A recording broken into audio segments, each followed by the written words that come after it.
Young corn is soaking up rain, darkening the soil of this central Illinois field.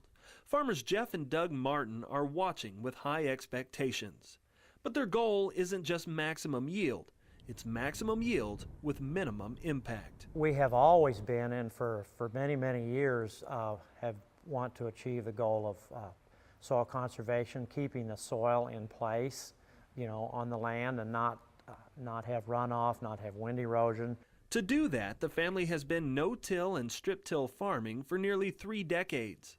Our first step, and I can still remember it like it was yesterday, going out in the back 40 and no-tilling some corn into some bean stubble. And my dad came out and turned around and went to the house. We did 20 acres that year, no-tilling corn into bean stubble, and it was the best corn we had. And so from then on, we just continued to research and improve on what we did and talk to other people and study and try to improve our practices to where we are today. Today, they're not only managing the soil, but are working to reduce nutrient runoff, planting buffer strips between fields and waterways, putting chronically poor farmland into conservation programs. And a lot of times you'll go in there and you'll maybe have to farm that area 2 and 3 times and maybe to spend a lot more time and labor and fuel and money on those areas. They do it for profitability. They do it for stewardship. They do it because it's the right thing to do. Dan Towery spent his career with the Natural Resource Conservation Service and now works as a no-till farming consultant. Part of it is their overall management. They're doing continuous no-till, using strip-till for the corn. They've planted conservation buffers.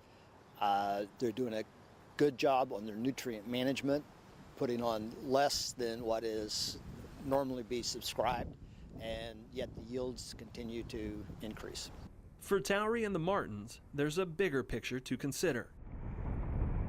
Parts of corn country feeds watersheds that empty into the Mississippi River, which empties into the Gulf of Mexico.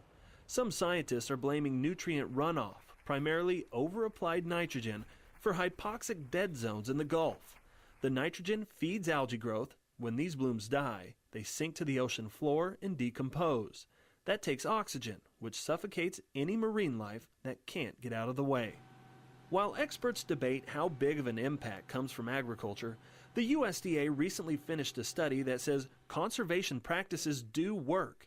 With proper nutrient and soil management, farmers can reduce impacts downstream.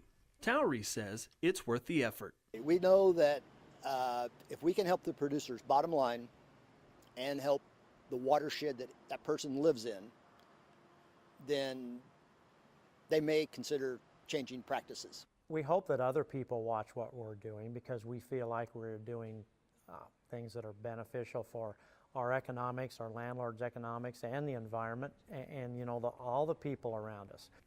A passion that's been passed down from one generation to another in hopes future farmers will continue to reap the benefits.